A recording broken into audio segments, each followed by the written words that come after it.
can imagine what can be and be unburdened by what has been. You know? What can be, unburdened by what has been. What can be, unburdened by what has been. What can be, unburdened by what has been. What can be, unburdened by what has been. I don't know what's wrong with you young people. You think you just fell out of a coconut tree? You exist in the context of all in which you live and what came before you.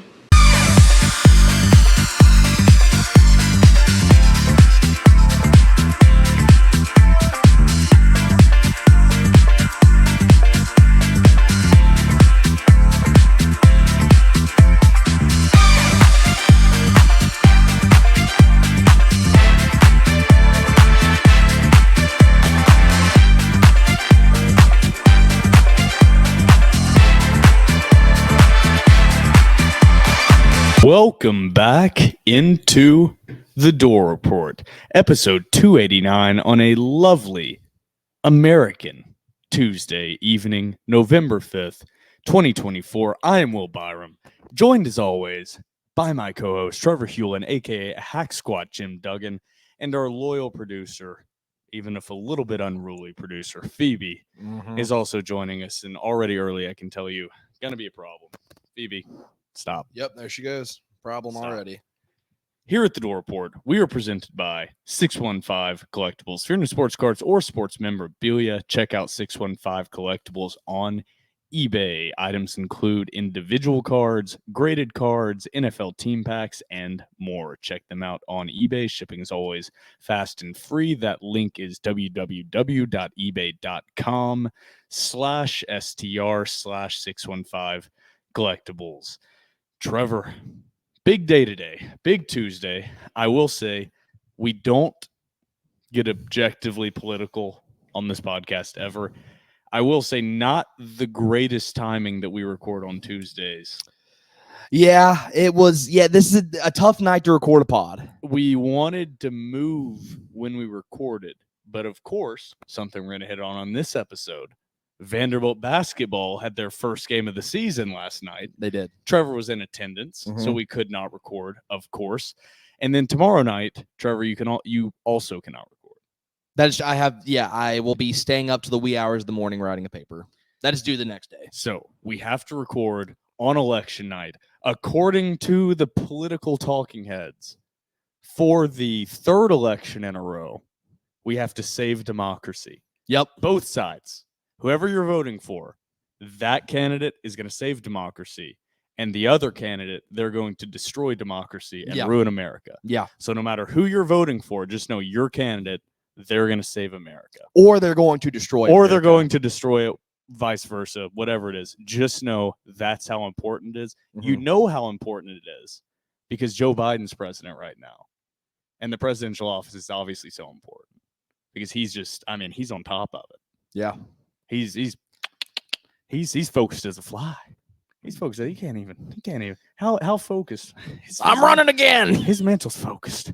All right. That's enough about Election Day. But the point of bringing up Election Day, even though we never talk about politics, and that was a hell of a talk about politics right there. Indubitably. I mean, just you really know our political agenda now. Is we're going to try to keep this episode relatively short. Yeah. Even though we have a lot to get to, a lot to break down, a huge matchup for Vanderbilt football. A huge game to recap and a huge milestone for the Clark Lee tenure and era of Vanderbilt football and basketball season starting. But unfortunately, also we're recording on the night of Election Day. Yeah, so, I hope the people understand that we would like to see who the next leader of the free world is going to be. Yeah, Seems like a reasonable request. I hope that's understandable. But we are still recording because by the people, for the people. TDR. There we go. So, Trevor, I already said what we're getting to. So, before we get into all the stuff we're going to be getting to, and then we can get your vibe check after I run through this and get into segment one, before we get into all that, don't forget to follow us on Twitter and Instagram at The Door Report. Like us on Facebook. Subscribe to our YouTube channel. Our podcast is available on iTunes, Spotify, YouTube, and Google Podcasts. And while you're at it, give our podcast 5 stars and a review on iTunes. It's now time for segment one. Hey, walk in your trap, take over your trap. Walk in it. Walk in your trap, take over your trap. Yeah. Welcome back into segment 1 of episode 289 of the Door Report. We talked about that it is election day. We're trying to run through this episode a little bit quicker than we otherwise would. This would probably be more like an hour and a half episode normally. We're going to try to keep it at an hour. So I'm going to be talking a little bit quickly and going a little bit quicker than normal. Trevor, first, we're going to go to the hardwood. You know, one of our favorite things to do on TDR is talk about a little hardwood. Dude, I love hardwood. Nothing like talking a little hardwood. Last episode, we started out the episode talking about some ding dongs. Now we're talking about hardwood. I just love bouncing balls on hardwood, dude. That's the TDR difference. the Door Report difference. All right, basketball. The Mark Byington era has begun. No more Jerry Stackhouse. A new leaf of Vanderbilt basketball is being turned over. Vanderbilt starts out the year against prominent competition. Yes. The University of Maryland Eastern Shore. Yeah. Vanderbilt went out, did exactly what you were supposed to do against the 362nd team in the Ken Palm rankings. Mm-hmm. Vanderbilt came out and dropped out over 100 points for the first time since 2018. Mm-hmm. Vanderbilt won the game 102-63. Fun and gun. Yeah. Is the only sentence that I have written down about the game. I was not able to watch the full thing last night. Had to go get sushi. Somebody wanted to get sushi, so I had to go get sushi. But you were in the gym. But I went back and watched the game today. So I went back and watched the full thing. It was exactly what I saw on my phone. Concerns, whatever, we can talk about those later. But Trevor, you were in the gym. Let's hear your vibe check. Let's hear what you saw. And a reminder, we're going to do a full basketball roster breakdown. I think it's next week. Yeah, during the bye week. Next week, we will be doing a full basketball roster breakdown and kind of a preview of me and Trevor's expectations of the season. Yeah. So just a vibe check early. What did you see? What did you like? What did you dislike? Vibe check. It was great to be back at Memorial. Probably my favorite place in all the campus of Vanderbilt. It was great to see basketball. That was fun. It was great to see high-scoring basketball. It was great to see Vanderbilt dominate a bad opponent for the first time in a year. That was awesome. Were there some concerns? Yeah, free throws weren't great. Defense looks a little iffy. My biggest concern actually about the game wasn't even what we saw on the court. I thought the fans did a really bad job at showing out. That was the number one thing I left Memorial with, other than Vanderbilt being fun as hell in basketball. Super disappointed in the fans. But overall, love to see some fun basketball. Reported attendance, 5,011. That would mean Memorial was about a third full. Yeah. Okay. Yeah. Actually, that feels about right. Yeah. Okay. That was just a question. You can keep going. No, yeah, but I was, maybe this is just me being optimistic, and I'm prone to be optimistic. I thought it would be a much better crowd, but it was a Monday night. I get it. It's because Maryland Eastern Shore. I understand. Personally, just want to throw this out there. I think the success of football has, and I mean this not in a negative way, I think it has taken away some of the shine from the start of basketball season. I totally agree. And I think that is something that happens across the country and specifically across the SEC. Is the start of basketball season sneaks up on you. Yeah. And that is a weird feeling to Vanderbilt fans because normally Vanderbilt fans are praying for the start of basketball season. It snuck up on us a little bit. I mean, we knew it was coming, but it snuck up on us a little bit. Yeah. And how we host a Vanderbilt podcast. So also, we love the hiring of Mark Byington. Yeah. We love what they've done in the offseason, basically just overhauling the entire roster on a team that went 9-23. But it's not like Mark Byington was a gigantic splash hire that has the entire country up in arms and excited. Yeah. It's different than Bryce Drew. Yes. Bryce Drew had the fan base excited, up in arms with an insane recruiting class. I love the guys that got in the transfer portal. I think Jason Edwards looked exactly like you wanted him to. I mean, shooting's going to Maybe come. a little underperformed. They're getting in rhythm. Yeah. All right. So I'm taking it just based on how they played the confidence. Tyler Nickel looked great. McLaughlin looked great. So there's a lot of positives. I thought Carey looked good early. Yeah. There's a lot of positives to take away. But it's not like any of these guys were 5 stars that drew it. So there's a combination of things. It was also a Monday night. Those Monday night games, those weeknight games against Maryland Eastern Shore. Brutal. But Vanderbilt started it off the right way. And that's what ultimately matters. That's I don't all even know, that did I even matters. say the final score? Vanderbilt won 102-63. Yeah. I know I said Vanderbilt scored 100-plus points, but Phoebe, oh my God. Ow. She is like, what are you doing? Yeah, throw her off the table. Phoebe's been ejected. Phoebe, yeah. Our producer has been thrown off the set. Targeting. Players disqualified. So the pace of play, that's something that immediately jumps off the page. I texted this. I talked about this with you. I talked about this with my dad on the phone. There were times in the Jerry Stackhouse era that Vanderbilt basketball dominated games. Didn't happen a lot. It happened occasionally. Even when Vanderbilt dominated games under Jerry Stackhouse, it was a very deliberate approach. Deep into the shot clock, deliberate offense, lockdown defense.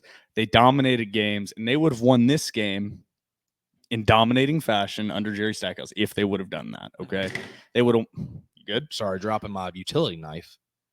They would have won this game like 82-42. That would have been the final. Some in Jerry Stackhouse's style of offensive domination.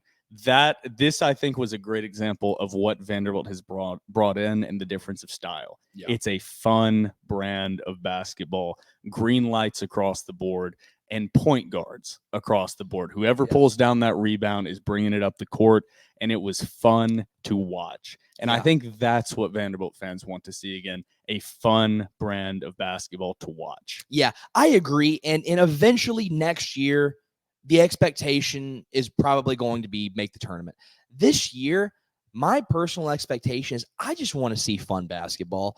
I want to see what I saw last night. I want to see you win the games you should, and I want to see you pull off a couple upsets. And I just want to see high-scoring offensive basketball. That's all I want this year. That's all I want. Yeah, the expectations are not through the roof. We gave our brief expectations last episode, basically saying our expectations are we want to see Vanderbilt in meaningful basketball games later in SEC play.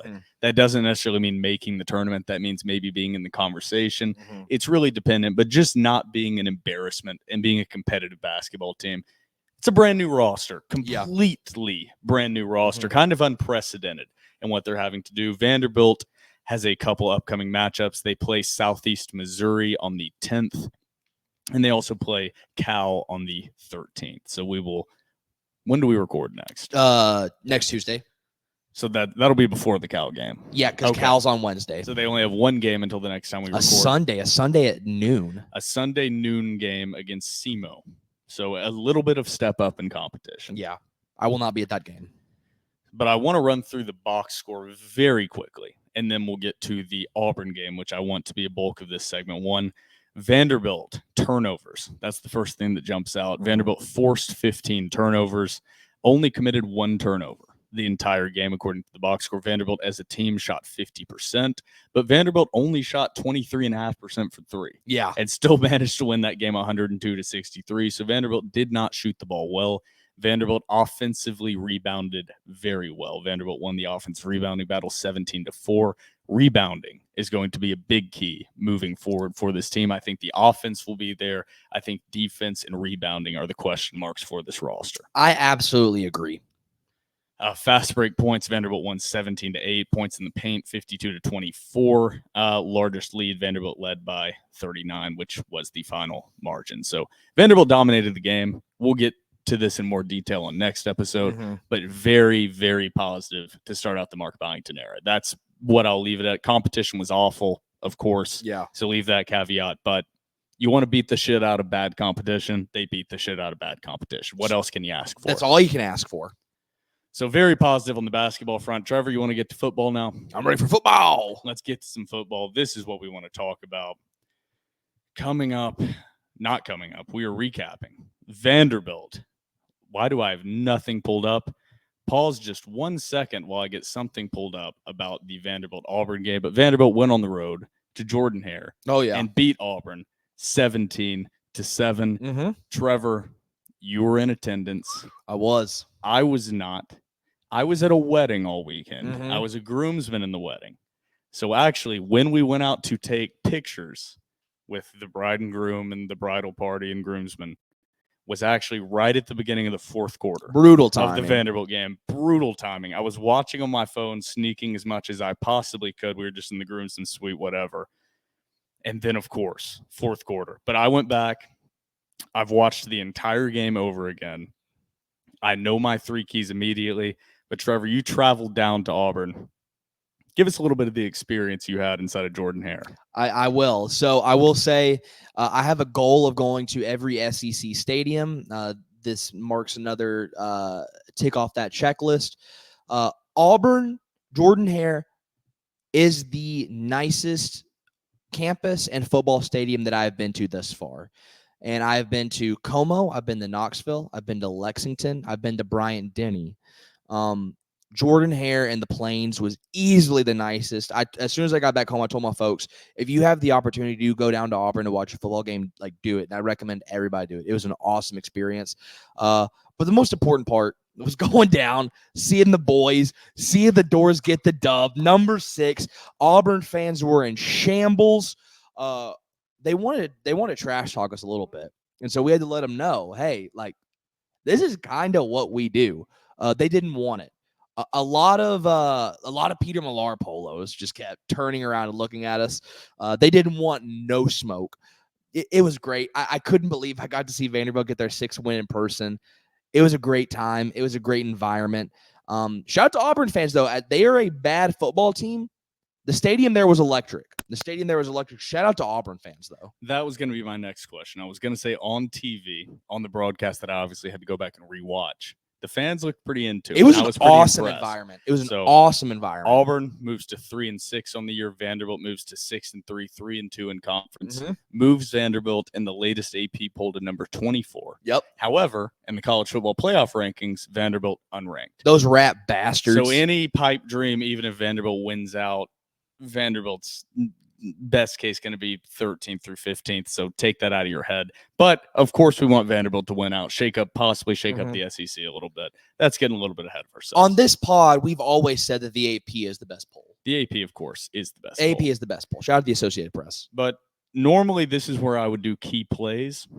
Really, this Auburn Vanderbilt game, very much how I would describe it: a slug it out football game. Ugly, grinded out slugfest. It was a bar fight between two 300-pound hammered dudes. Yeah, They were tripping over bar stools, tables were getting knocked over, glasses were being shattered. It was a bar fight. But Vanderbilt went into half, tied 7-7, and Vanderbilt came out and dominated the second half. Specifically, dominated the late third quarter. And throughout the fourth quarter. They did. Once again, I don't know if you can contribute it to Steiner, just better athletes, whatever it is. Vanderbilt came out and was the better football team in the second half. It has been a criticism of mine of Clark Lee and his halftime adjustments. Obviously, whatever they did at half, it wasn't pretty, but it worked, and the defense won the football game. They did. This isn't in my keys. We're going to try to get to keys really quickly here because we usually step all over our keys when we're just talking about the game. So we're going to try to mix it up. But it's been it's kind of what Hugh Freeze said, is there's a lot on tape on this offense you saw from some media and different people saying that thing's kind of done. You know, that Vanderbilt Tim Beck offense and scheme is kind of over. There's a little bit of concern creeping into my mind. I don't know about you. A little bit of concern that that's not too far off base. Not necessarily that it's completely figured out and it's just going to be completely bottled up. There's still tough things to stop within this offense, even if you know what they're doing. But you've seen the offense trickle down in productivity. Some of that has been competition. They've played better defenses. But the offense seemed to peak at that Alabama game. Yeah. Vanderbilt beat number 1 Alabama. Historic win. It was well worth it. But my question is, did Vanderbilt empty their bag and empty their clip against Alabama and really show their full hand or 90% of their hand? I'm kind of afraid that did happen a little bit just because you've seen the offense stagnate. Yeah, I'm of the same opinion. I'm a little bit concerned with the offensive production we have seen since Alabama. With that being said, though, like you said, Vanderbilt has played much better defenses throughout this sort of stretch. So could that be a contributing factor? It absolutely is a contributing factor. But I'm also there with you. I'm wondering if Vanderbilt really just emptied the clip and said, hey, we'll sell our soul for this win. And if they did, I don't blame them a damn bit. Hey, and they It's obviously the right move if they did. obviously didn't empty it too much because they're still winning ball games. All Oh, right? that's a great point. Yeah, So, they're still humming along. It's not yeah. me saying, oh, this is a disaster. They just beat Auburn. Yeah. But I'm saying you can still have some things you're a little concerned It took about. Texas to the wire. So I'm stepping on some of my keys already. Let's get to the box score. We had our keys last week. One of mine specifically was holding an Auburn running back to under 5 yards per carry. Mhm. And I stated Vanderbilt would win the football game if they held Jarquez Hunter to under 5.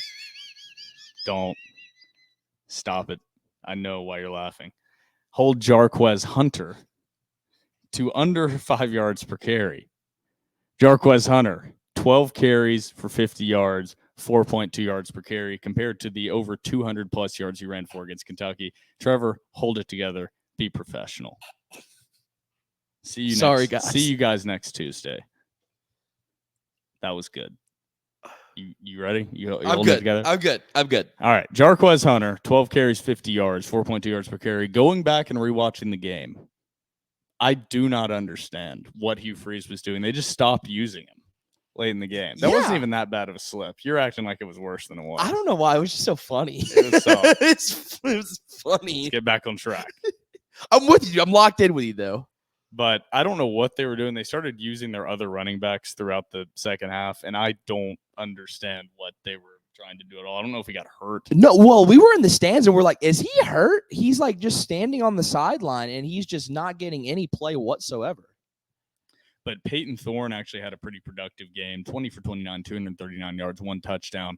Diego Pavia, not his best game passing. 9 of 22 for 143 yards, 2 touchdowns, but a 44.2 QBR. At one point, how many straight incompletions did he have? I don't know, but it felt like infinity. There was one point either late in the third or early in the fourth quarter, they popped up a graphic that said Diego Pavia had not completed a pass since like a minute 43 left in the first quarter. Yeah. And this was relatively deep into the second half. Yeah. So the offense sputtered, did enough to get the job done. But it didn't feel like Pavia even was missing passes. It just felt like there was nobody open. They did a really good job at locking down that offense. Auburn has a good defense. Yeah. Their offense is just atrocious. Yeah. That's basically the summary of the game. Cedric Alexander was basically playing on one leg. Mm-hmm. It was tough to watch, Yeah. especially there was one 4th down play. He got the first down, but he tried to get into not even his highest gear, but getting like to 75%. And he Blew a couldn't tire. he couldn't even get to that level of running. But Cedric Alexander, 10 carries, 28 yards. Pavia, 12 carries, 26 yards. Monty Jones, 5 carries, 19 yards. He also got injured, had to be taken off the field when he got bent backwards on that fumble that was overturned. Overall, Vanderbilt really struggled to run the football. 38 carries, 84 yards, 2.2 yards per carry for the Vanderbilt Commodores. On the other side, though, Auburn as a team really struggled to rush the football. 29 carries, 88 yards, 3 yards per carry. So not an offensive showcase for either side. Receivers, very spread out. Eli Stowers, only 2 catches for 20 yards, but a key one for a touchdown. A.J. Newberry, 1 big catch for 28 yards and a touchdown. And he let him know about it after he scored that touchdown. He's a dog. Well. Junior Sherrill, 1 catch, 31 yards. Quincy Skinner Jr., both on the same drive, I believe. 2 catches, 30 yards. Cedric Alexander, 1 catch for 21 yards. Richie Hoskins, 1 for 7, and Gillespie, 1 for 6. Langston Patterson is back. He is back and healthy. 7 total tackles. CJ Taylor, 7 tackles. Rinaldi, Longwell, and Capers each with 4 tackles. Capers with 1 sack. Sidner with a sack. DeCosmo with a sack. 3 sacks as a team for Vanderbilt. Yeah.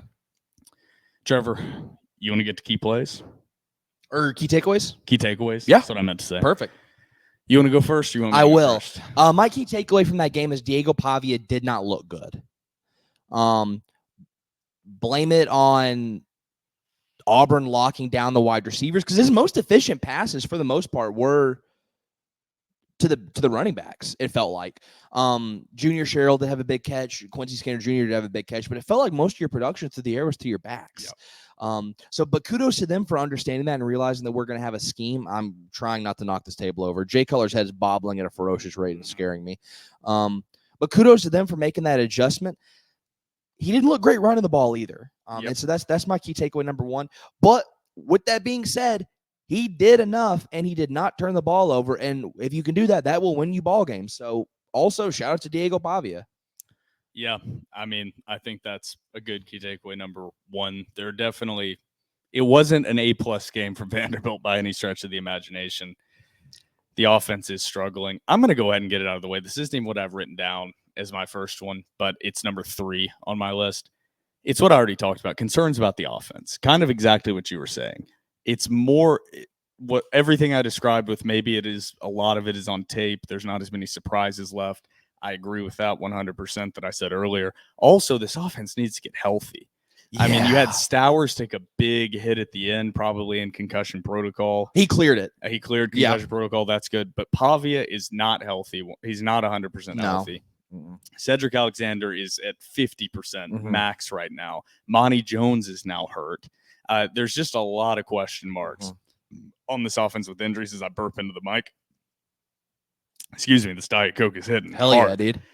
The other part of this is just in general, something we've seen all year, the lack of a real quick/intermediate passing game. Not, they've had some success throwing to Stowers, and you could call that a quick passing game, but I'm more talking to receivers. Right now, it seems they're struggling to find a consistent receiver target, and that's been the case all year. Is it Sherrill? Is it Quincy? Is it Richie? You just don't know, and they're not getting open consistently. They've done an okay job blocking. They're not getting open. So there's a lot of concerns about the offense. They've got 3 games left on the schedule. They're going to a bowl game. There's no negative. I don't mean this in a bad negative way. This team has improved so dramatically. What Tim Beck has done is incredible with this offense. They have a scheme that seems to be working and fits this team. But there are concerns, and it's still kind of the same concerns we had early. It's just they've been able to overcome them through creative scheming so far. And maybe that creative scheming might be coming to a bit of an end, and they have a real challenge on the horizon against South Carolina's defensive front. So that's my key number one is I have concerns about the offense. Now, the defense seems to be improving in the other direction. So I'll add this on to end it on a positive on my key number one. The defense is getting better. Now, it might be the complete opposite of what we're talking about, that it's worse offenses they're facing. You can definitely make that argument. They're facing worse offenses, but they played Texas's offense pretty well. Yeah. And that's a good Texas offense. Granted, they were without their best receiver in Isaiah Bond, but that's a good Texas offense. Bama puts up some points. You know what I mean? But Bama put up points against the defense. Yeah. They put up 35. I'm saying they held Texas to 27. Oh, you're talking about just straight good points. Performances. So concerns about the offense, kind of what you were saying, just more broadly. Concerns about the health of the offense, concerns there may be too much scheme on tape, and then just lack of playmakers and lack of consistent short and intermediate passing game. That's been an issue all season. That's not going to change, but teams are really starting to focus on Eli Stowers. So it's becoming more and more of an issue. That's my key. Kind of convoluted. My next 2 key takeaways are actually very specific. Very odd for me, but very specific. Key takeaways 2 and 3, not broad at all. Hell yeah. Well, I'm going to switch to the defensive side now for my key takeaway number 2. Corday Sidner is one of the best defensive linemen we've had in a very, very, very, very, very, very, very long time. Corday Sidner is a total disruptor on that front. He has shattered the expectations that I've had for him. And this is why I want to bring him up. We rightfully so talk about people like C.J. Taylor. We rightfully so talk about Langston Patterson. We rightfully so talk about Randall Fontenette. It's time to add Corday Sidner in that conversation for guys that are dogs and actual difference makers on this defense. Whether even when he doesn't get to the quarterback and brings him to the ground, how many tipped passes has he had this year?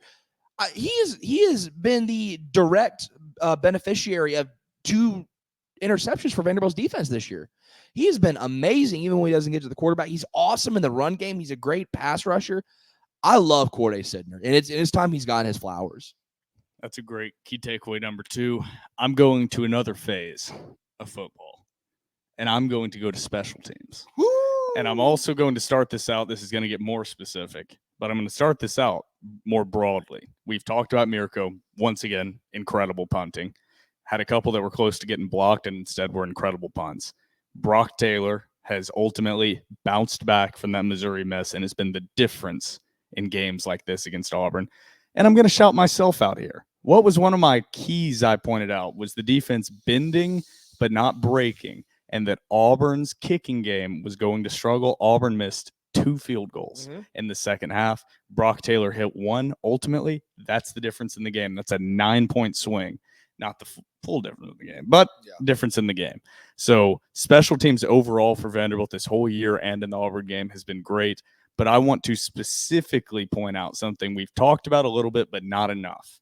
Martel Height at punt returner has been all the difference in the world.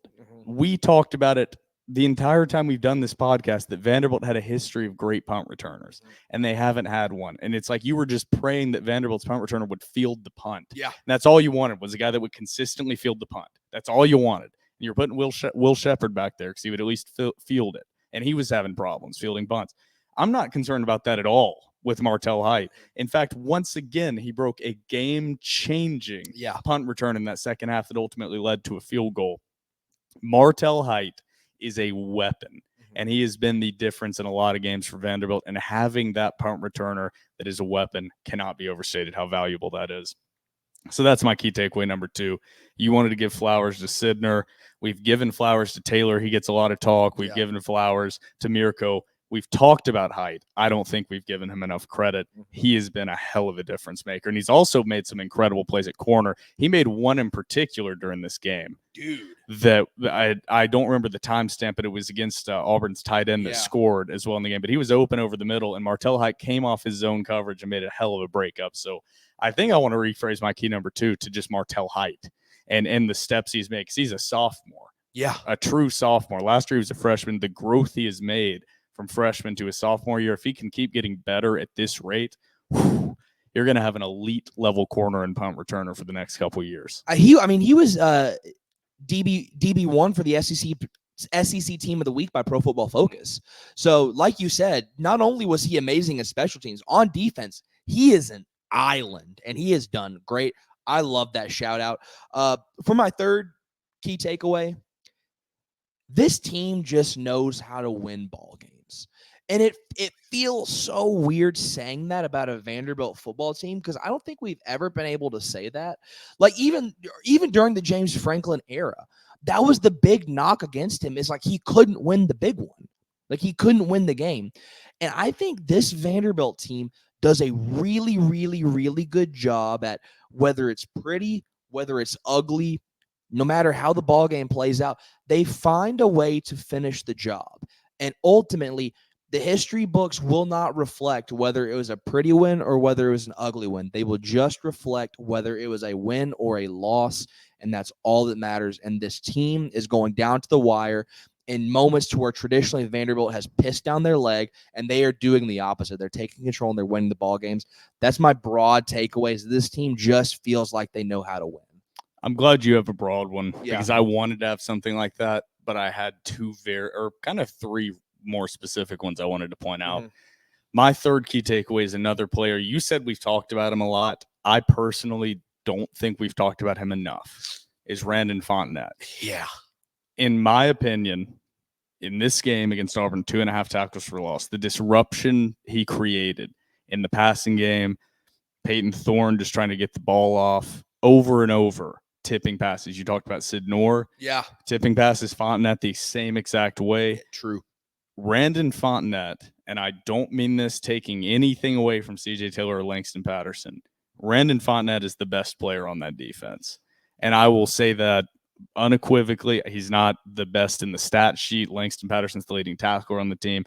Played a hell of a game. I'm not meaning this is a negative towards those guys. Randon Fontenette is a complete difference maker, sideline to sideline athlete. Vanderbilt simply has not had in the past. He's a freak. He's only a sophomore, I think. Yeah, unless I'm mistaken. I think that's what the announcer. That's what the announcer said. He is a player that is going to continue to dominate. He's the difference maker on that defense. He was flying around, and a big reason why Vanderbilt was so dominant. CJ Taylor played a hell of a game. Langston played a hell of a game. But Brandon Fontenette, I think, is carving out not just as a key contributor out of the transfer portal, but possibly the best player on the entire defense. So I just wanted to shout out two key players that I don't think we don't usually and haven't been shouting out specific guys, but Martell Height and Brandon Fontenette, those two guys need to be shouted out. Yeah, so those are I my agree. Key takeaway 2 and 3. I agree. So that's the Auburn recap. Vanderbilt wins 17-7, bowl eligible for the first time since 2018. Trevor, we'd already talked about this, but I'm going to just confirm it on the air here. No matter where, no matter time, no matter location, me and Trevor will be in attendance at the Vanderbilt Bowl game, celebrating a hell of a 2024 football season. Trevor, will you shake my hand and agree to this? I will say this on pod. They could have a bowl game in Ukraine, and I would be there with a helmet on. There we go. Me and Trevor will be in attendance. Shout out to Clark Lee. Shout out to the Doors. Going down to Jordan Hare, winning me a shit ton of money because somehow Vegas still had Vanderbilt as a 7.5-point underdog by the time that game started, plus 240 money line. I also cashed a couple tickets. One I bet before the season on Vanderbilt winning 6+ games before the season at plus 1,000 odds, 10-1 odds. Also, after Vanderbilt beat Virginia Tech to start out the season, still Vegas, no respect. Vanderbilt players, listen to this, no respect. After beating Virginia Tech to start out the season, still plus 750. Cashed another ticket of Vanderbilt winning 6+. Thank you, Clark Lee. Thank you to the Vanderbilt team for not just saving my mental health and saving my brain, but also saving my FanDuel balance. Yeah, your bank and my account. bank account a little bit. Yeah. Thank you for helping me pay my electric bill for the next few months. Yeah. So that's nice. You know what you should do? Instead of paying the electric bill, you should just give it to NIL. No, it's going to probably pay for my bowl ticket. Actually, they should give us free bowl tickets. Yeah, come on, Vanderbilt. Honestly, Send you TDR. should give us free bowl tickets. Please. 4 for Will and his dad, me and my dad. Yes. Actually 5 because I want my mom to come. Okay. So 5. 5. You want your 5 mom to come? I don't think she'd want to come. Okay, so 5 Yes. tickets. 5 free 5 tickets. tickets. All we want. It's all we want. It's all we ask for. We don't ask for anything. It's all we ask for. Literally, just go and look in our account statements and see how much money we have given to Vanderbilt Athletics over the past couple of years. There You we can go. afford to give us 5 free tickets. Look at how many beers I've bought inside First Bank Stadium, inside of Memorial. Please. Yes. Please. All right. That's all for the Auburn recap. Anything else you want to add? Feels good to be bowl eligible. Who's got it better than us? Nobody!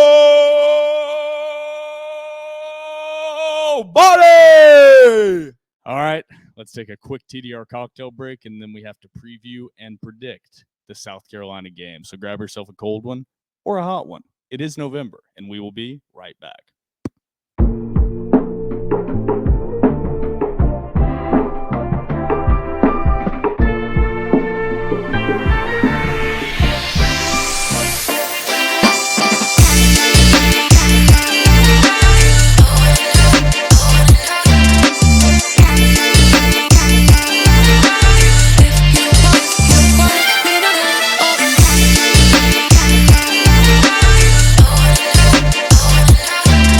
Welcome back from the TDR cocktail break, and welcome back into episode 289 of the Door Report. We have the Vanderbilt South Carolina game to preview coming up this Saturday. What is this Saturday? November 9th? Is that right? Wow. Dude, Why didn't I look at that? It is the 5th right now. I think that is the 9th. Yes, the 9th. You also have a calendar on your phone you could have looked at. Why But did I not do that? It is the 9th, 3:15 p.m. Central Standard Time on SEC Network. Of course, we will not be watching on SEC Network. We will be tailgating in Lot 2 for the second to last time this season. So come join TDR in Lot 2. It's closing down. Little rain in the forecast. Little rain in the forecast. But it don't matter. Might be one of your last chances to enjoy Miller Burger. And we know for a fact rain ain't going to stop Miller. Oh, dude. Rain, the grittiest chef you ever met. Rain ain't going to stop old Miller. They could put him in Hurricane Helene and he'd be like, gotta fire up the Blackstone, boys. Ain't going to stop Miller. But South Carolina coming into this game 5-3, coming off 2 pretty dominant momentum-building wins over SEC opponents. According to Vegas, South Carolina opened as a 3.5-point favorite over Vanderbilt. over under 45.5 points. I will say that line, don't necessarily disagree with that much. As a Vanderbilt fan, of course, I want to say it's disrespectful. Vanderbilt's at home. They're a ranked team. But South Carolina's coming off 2 pretty big wins. Yeah. And that's something I wanted to talk about very early on in this preview is you're hearing a lot of hype and a lot of momentum being built up around this South Carolina program. Maybe things are finally getting rolling under Shane Beamer and Beamer ball down Took there. him long enough. Dang. It did take him long enough. But early in the season, South Carolina, kind of a mixed bag of results early on. Started out the year with a tight win over Old Dominion, 23-19. Then went on to dominate Kentucky on the road, beating Kentucky 31-6. Lose to LSU in tight fashion, beat Akron, lose to Ole Miss, lose to Alabama. And then the last 2 weeks, absolutely obliterated Oklahoma, 35-9. Now, Oklahoma, we've kind of found out throughout the season, not very good. Yeah. They've had a real welcome to the SEC moment. And then, however, South Carolina went on to dominate Texas A&M, 44-20. So Texas A&M going into that game was the final remaining undefeated team in the SEC. Yes, sir. Granted, their schedule hadn't been the toughest. Yeah. And that's how they had gotten there. So there's still some question marks around A&M. But going into that game, people were very high on A&M. Yeah. And it opened a lot of eyes about South Carolina. And I'm kind of happy that it has happened. I want more hype built around a South Carolina team coming into this Vanderbilt game. There's 2 sides to it.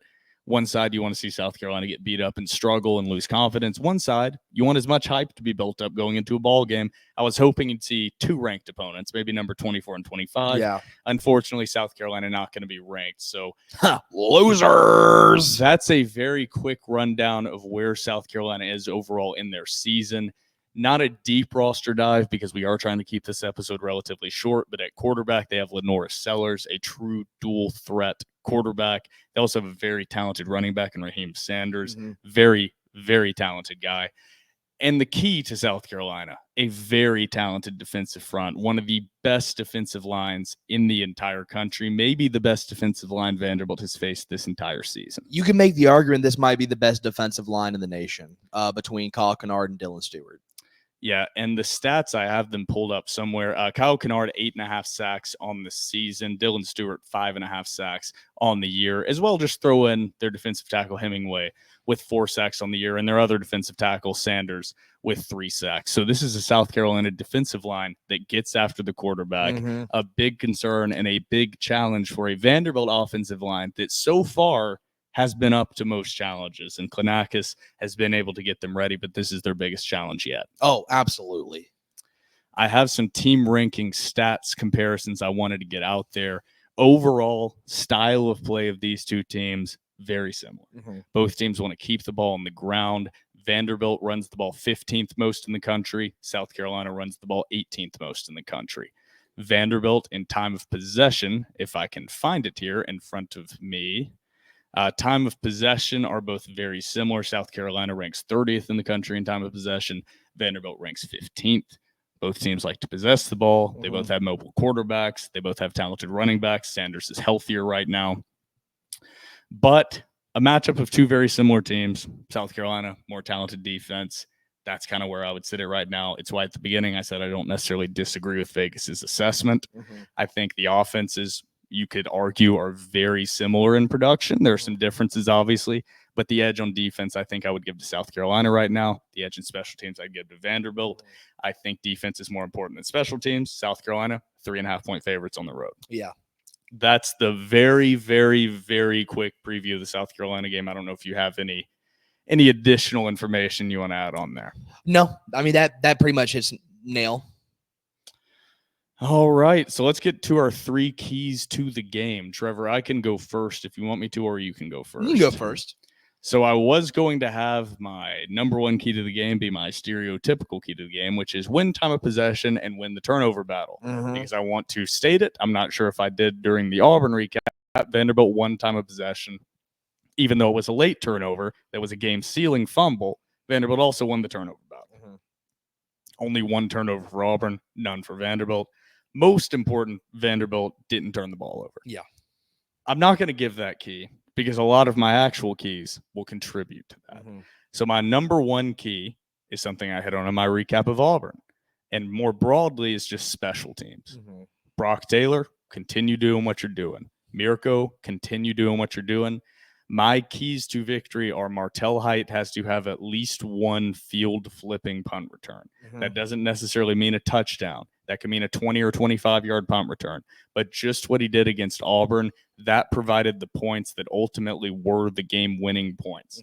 You had a feeling in that Auburn game, it felt like next team that scores is going to win this game. You weren't 100% sure, but it felt that way. Martell Height provided that. My key to the game, key to victory, number one, Martell Height needs to have an explosive punt return at some point in the game. Yeah, I think that's a great one. My key number one is one of the more obvious ones as well. You're going to have to keep Diego Pavia upright, because I think the way Vanderbilt is going to win this game is by throwing the ball. And I think you have to keep him upright. I think South Carolina is going to do a really good job at stuffing that run.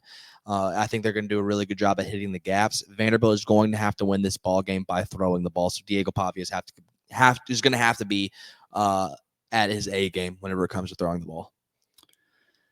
Yeah, I have something relatively similar on mine.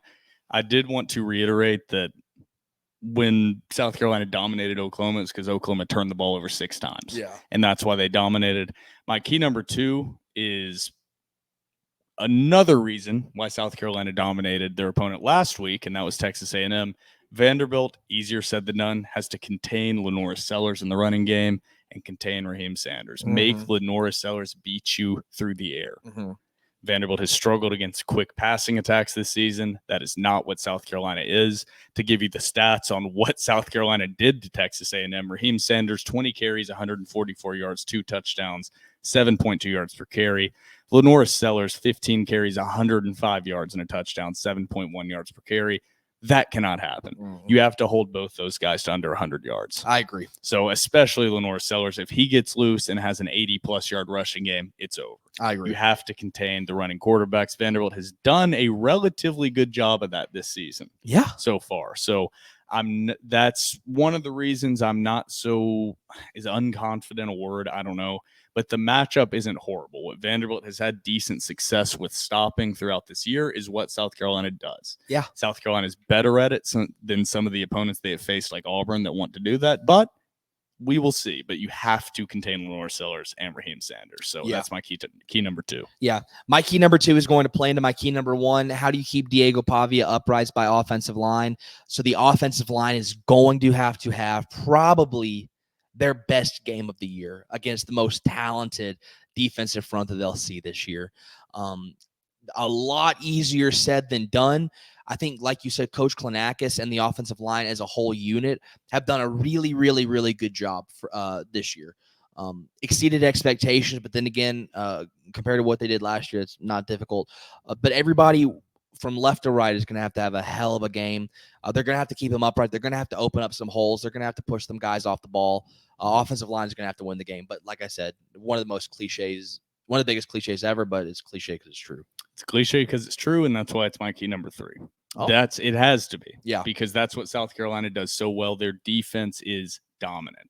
I read off some offensive stats earlier comparing Vanderbilt and South Carolina. I wanted to read off some of South Carolina's defensive stats because that's what has been really impressive. It's not just their pass rush.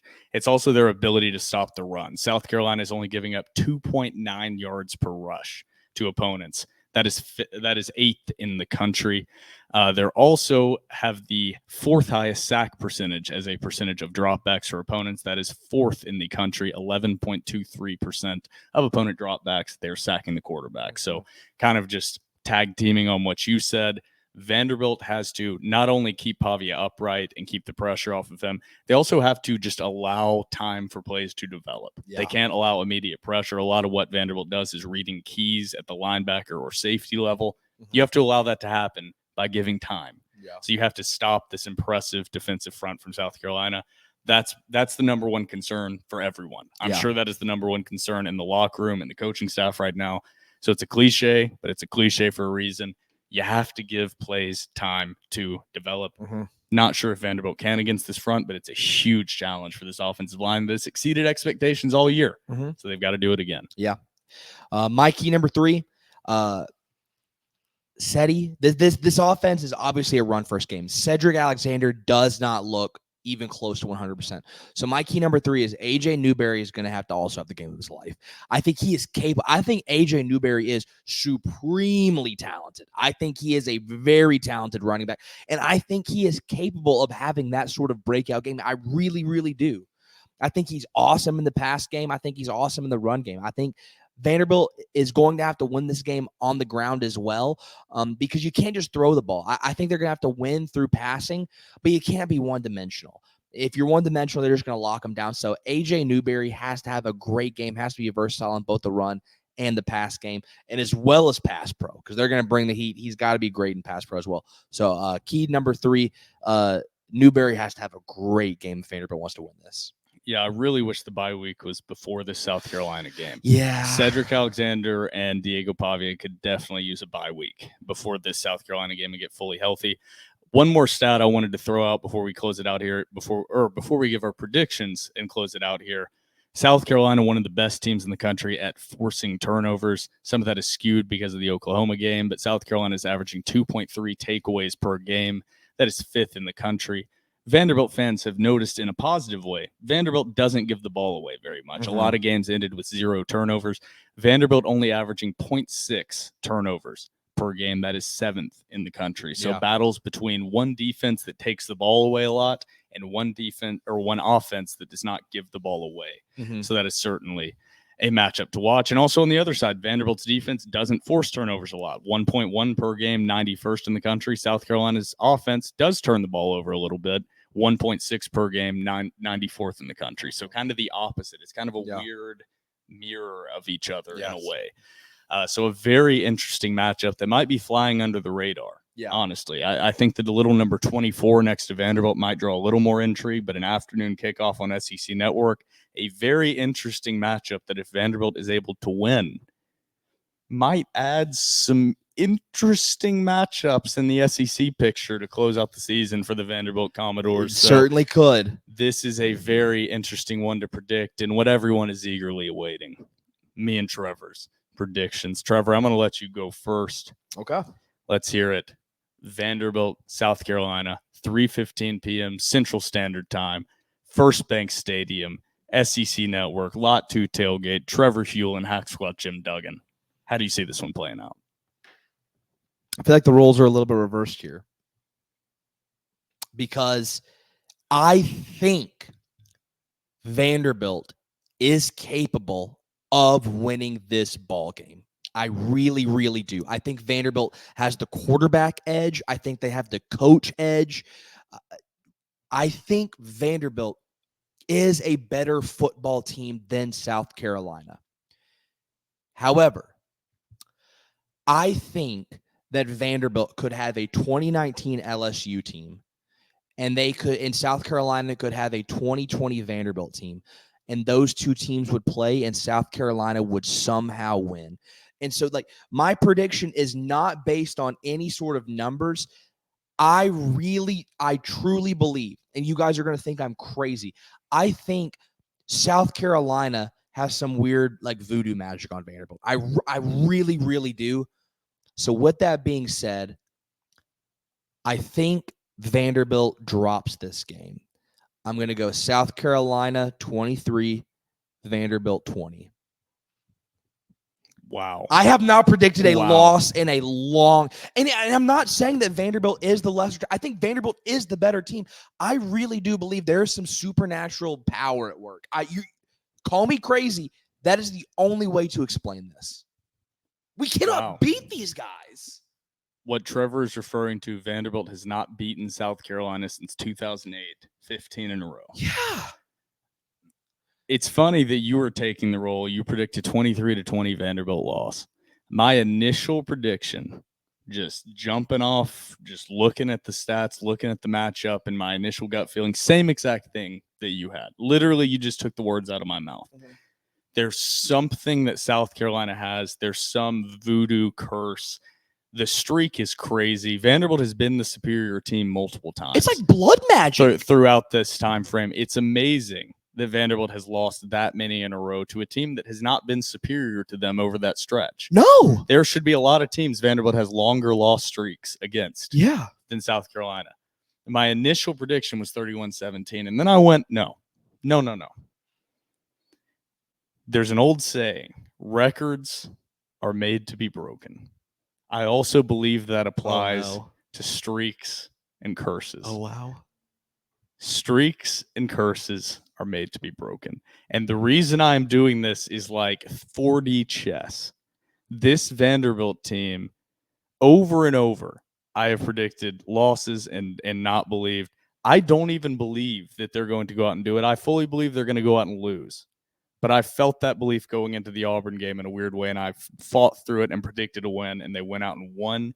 I think Vanderbilt's going to break the streak, break the curse. I think I disagree on one thing you said. I actually think South Carolina is a better team this year.